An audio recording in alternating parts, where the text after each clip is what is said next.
Si je parle dans les langues des hommes et des anges, mais que je n'ai pas l'amour, je suis comme un cuivre qui résonne, ou comme une cymbale retentissante. 1 Corinthiens 13, 1. L'apôtre Paul nous enseigne que les chrétiens peuvent parfois utiliser les dons spirituels qu'ils possèdent avec de mauvais motifs, sans amour.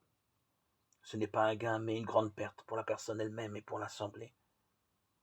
Pour expliquer cela, Paul envisage plusieurs cas en les appliquant à lui-même, comme il l'a déjà fait dans l'Épître aux Corinthiens, chapitre 4, 6, chapitre 9, 26. Il parle d'abord du discours en langue. Si je parle dans les langues des hommes et des anges, mais que je n'ai pas l'amour. Il y avait autant des apôtres le don de parler des langues étrangères existantes sans les avoir apprises. Actes 2, 4, 11. À Corinthe, on estimait que c'était un don véritable donné par Dieu. Mais il était surestimé, pouvait devenir un piège pour les Corinthiens. Supposons, dit l'apôtre, que je puisse parler dans des langues étrangères de manière extraordinaire et impressionnante. Imaginons que je puisse même exprimer avec les langues des anges, en supposant que ce soit possible car le don des langues concerne les langues humaines, comme témoignage aux incrédules. Acte 2, 11, 1 Corinthiens 14, 21, 22.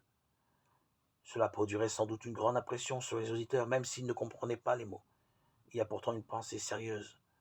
Si Paul ou quelqu'un d'autre parle en langue, sans que l'amour en soit le ressort, cela ressemblera seulement à un métal qui résonne. Si l'amour n'est pas le mobile lors de l'exercice d'un don, tout est creux et vide. Les croyants ne sont pas édifiés, ne sont pas fortifiés dans la foi, et Dieu n'est pas glorifié. Donne-moi, Seigneur, d'ouvrir mes bras, d'ouvrir mon cœur à tous les souffrants, à tous les enfants, dans la peine et les pleurs. Que je sois pour eux ton humble messager, divin berger, que ton nom soit glorifié.